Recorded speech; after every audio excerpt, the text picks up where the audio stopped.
আজ আবার নিশ্চয়ই পাজি দুটো মাছ ধরছে। কাল তোরা আমাকে জঙ্গলে রেখে এসেছিলি, আজ তোদের এমন শিক্ষা দেব যেন কোনো মানুষের সাথে অন্যায় না করিস।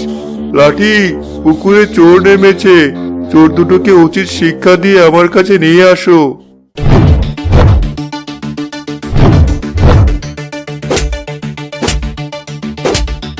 ওরে বাবা রে, এটা আবার কি জিনিস? রবি, কাটা ফুটেছে বললাম। ওরে বাবা, থাম থাম, আর মারিস নি।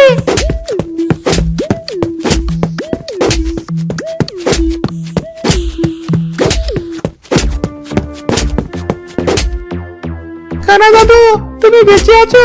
তোমার ওই লাঠিকে থামাও। কানা দাদু, আমাদের খুব শিখতে হয়েছে, আমরা আর কখনো তোমার কোনো জিনিসে হাত দেবো না। কানা দাদু, দয়া করে তোমার লাঠিকে থামতে বলো। তোদের তো এখনো শিক্ষা হয়নি। লাঠি, এদের মারতে মারতে আমার বাড়ি থেকে বের করে দিয়ে আসো, যেন সারা জীবনের জন্য আমার বাড়ির কথা মনে না করতে পারে।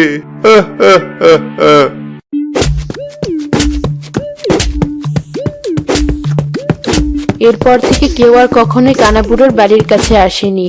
কাটার লাঠির জন্য কানাবুড়োর একাকিত্ব ও সব জিনিসের অভাবও দূর হলো। কানাবুড়ো নির্ভয়ে তার বাড়িতে জীবনযাপন করতে লাগলো। গ্রামের লোক কানাবুড়োর বাড়ির দিকেও আর ভয়ে তাকাতো না।